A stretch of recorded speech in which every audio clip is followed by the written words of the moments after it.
Happy Mother's Day. That's it. Yeah, happy Mother's Day. No card, flowers. Did you make lunch reservations for the family? Are you kidding me? It's Seriously? Mother's Day. I'm the mother of your children. A little gratitude would be nice. A little gratitude? Gratitude after the year you put me through with constant lying and constant cheating? Look, how many times do you want me to apologize for that? I don't know. Let's start with right now or every day of your life for the rest of your life. Look, I've been in therapy. I'm keeping all your boundaries.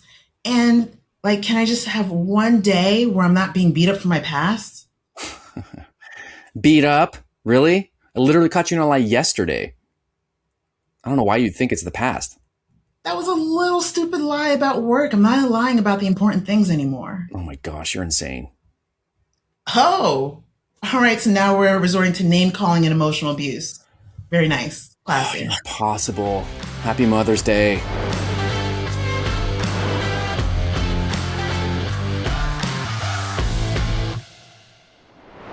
Let's break it down. Why are holidays, special days, anniversaries, and birthdays so tricky after intimate betrayal?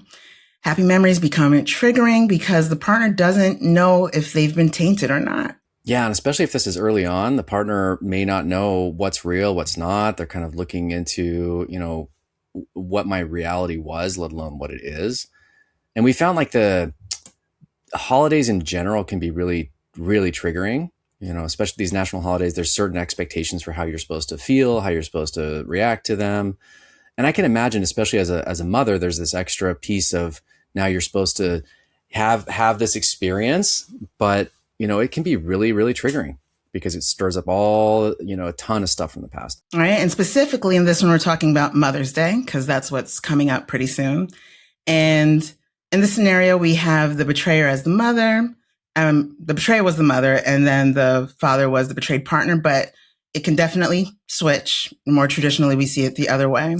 And at the end of the day, it can be triggering for both sides, no matter how you slice it. Because this really just shines a light on, which I think like most holidays do, like the picture of the family that you wanted to have, that you thought that you had, that is no longer there. Yeah, and I think the expectations of it that it's supposed to be a certain way, let's say maybe my kids do something really, let's say I'm a female betrayed partner. My kids do something really special for me, but I'm not feeling in any way like celebrating. I feel like crap today. And I actually don't want to, the thing I want to do is take care of myself and not even be around my family. Or maybe I just want to be with my kids and I don't want my significant other to be with me today. I mean, there may be all kinds of things that you may want. And how do we communicate those in a way, especially if the kids don't know, if they don't know what's going on, like that can make it even more tricky and triggering. And do I have to, how real and authentic can I be about, triggering? Do I have to like put on a happy face for for the sake of the family, or can I actually be authentic? Right? Because the focus is like zoomed in on the female betrayed partner, if they're, especially if you're a mother. And like you said, if the children don't know, you also have to deal with the children's expectations because they might want to do this whole big, wonderful thing for mom. And mom is super depressed and it just becomes even more triggering. Like, so how does she balance all of that, those moving pieces? Yeah, and I was thinking with especially with female betrayed partners, this gets even more subtle. Let's say the children are young, and it's the betrayer that's sort of doing something really thoughtful and nice through the children. Mm-hmm. Which sounds really good, and maybe they even make a big thing of it and becomes public or something. They show everybody, look at what your kids are doing, but it feels manipulative or it doesn't feel Yeah. authentic. That's so complicated because how the kids maybe don't even realize that they're part of a manipulation even, or, Mm-hmm. it's so messy. So how do you take in what the kids are doing and feel special with that, but also, the grossness of what feeling manipulated would also be really, really challenging. Right. Because then she can't say anything. Mm-mm. Crap.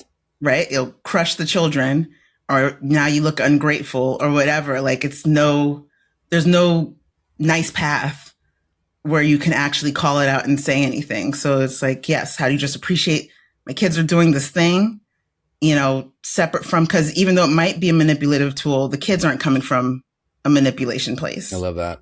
So it's a way of like, okay, these are my kids. I love them. This is what they're doing, regardless of what's happening in the background. Right. And then I think, if the roles reverse and it's a female betrayer, how much do you actually invest? If you're the betrayed partner, how much do you really want to celebrate that person for this day? Especially again, the Mm-hmm. roles reversed. Maybe the kids are young. You don't want to take that out on the kids, but how much do you really feel like, celebrating that person who's really deeply betrayed you and hurt you? That's another complicated thing. So we recognize, like, every holiday is different, it has its own set of challenges.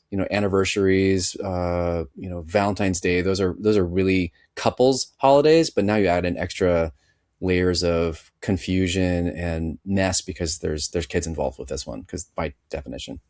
Yeah, right. So what do they do now, right? And we always talk about like, don't be afraid to just do things differently, right? Like there's all these holiday traditions. Now it's Mother's Day, like you just said, there's the layer of the children now are a part of it. Just make something new. Kids love new stuff. The kids, like the kids, especially if they're young, they're up for anything. Like we don't have to continue to do things exactly the same way if that's something that's triggering. And on that to that point, I would say, hopefully, if we can get ahead of it, if you can. So I know, if you can get ahead of it and have talk about expectations, talk about, so that hopefully we avoid some of those things, that the ambushed manipulation or something, that, okay, this is what I want. And also, we say this on other holidays too. You have the plan, give yourself that plan for what you want for the day. Reserve the right to change your plan too. If you're Yeah. not feeling it, that's okay. You can change your plan. Like lessen the pressure of the day. This doesn't have to be, it's already a triggering day as it is. And on top of lessening the pressure, like stay away from social media unless you're watching us. Stay away from social media because it's just going to, more of those happy families and these happy pictures and what is already triggering. Now we're just piling on top of it, which feels like even more pressure. Well, and toward that end, plan self care. Make sure you're taking care of yourself. I don't know. It sounds, the stereotypical Mother's Day, is going to brunch with mom and doing something nice, and it's like a family thing. Why do Father's Day typically, what, fathers go out on the golf course alone?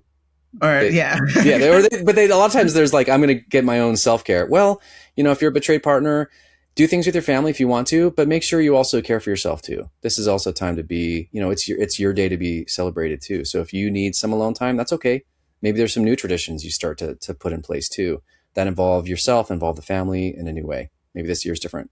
Yeah, you want to give yourself the freedom to celebrate however you want to, instead of trying to fit yourself in the box of how you're supposed to celebrate or what everybody wants you to do, which can be hard when you're a mother and you're managing the family. And traditionally, lots of times the mothers are the one that are organizing everything and keeping everything structured. So putting self first can feel like guilty, or I'm being selfish. But if there's any time to be selfish, Mother's Day is it. There's nothing wrong with caring for yourself. Yeah, well, that's what I was gonna say. That's not selfish. That's actually caring for self, which is also ultimately going to pay dividends for the family too. Because if you're not caring for yourself, you're not going to be the best mom for your family too. But I think towards that, many people might not get it. Friends and family members may not understand, especially if they're in the dark. But even if they know, sometimes they don't understand. So, what other ways that we can build support? Make sure you reach out to your support team. Look, if you have a support group, contact your support group. They will get it. If it's especially for female betrayed partners, they'll understand. They've been there. If they're mothers, they'll get it, and they will encourage you. They'll be your support to take care of yourself.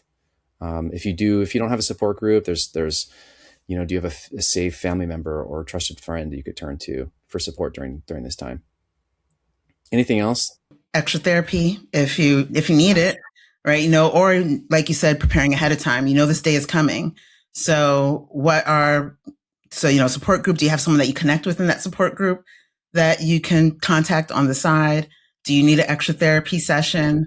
Like really think about what are the things that you need for yourself to lessen the emotion of this day, because you do need to manage your expectations. Like, just don't be surprised that it's a hard day. Just expect that it's going to be a hard day. And that way, if it's not, great. Excellent. You're prepared and ready. But if it is, then you're ready. Like, it's not, it won't hurt to be prepared. Yeah, and maybe even have plan A, plan B. This is what I'm planning, or plan C. Okay, this is what I'm hoping for the day. I'm preparing for the worst, hoping for the best. Maybe it's great. All right, amazing. Then we don't need the extra plans. But hey, maybe it's not so great.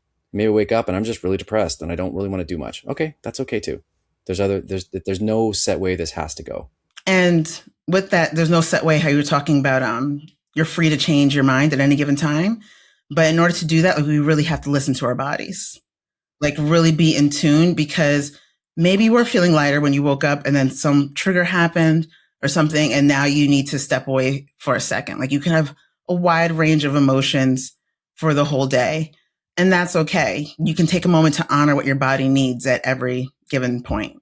Yeah, I love that you said that, because at every given point, sometimes it may be a really beautiful connecting moment, and in that moment, that's precisely the time where you feel like, struck by the intense pain and grief and anger and hurt and sadness. There could be a lot of stuff. It could be one moment to the next. That's totally okay. Wide range of emotions are normal. So being with it, getting support, honoring what you need in that moment, what your body needs, is so, so, so important. If you found this helpful, be sure to like, subscribe, and ring that notification bell. And if there's a specific topic you want us to explore, let us know in the comments or send us a message. You can find our contact information in the description below. And remember, embrace your healing journey. Every step forward brings a new hope for tomorrow. See you next time.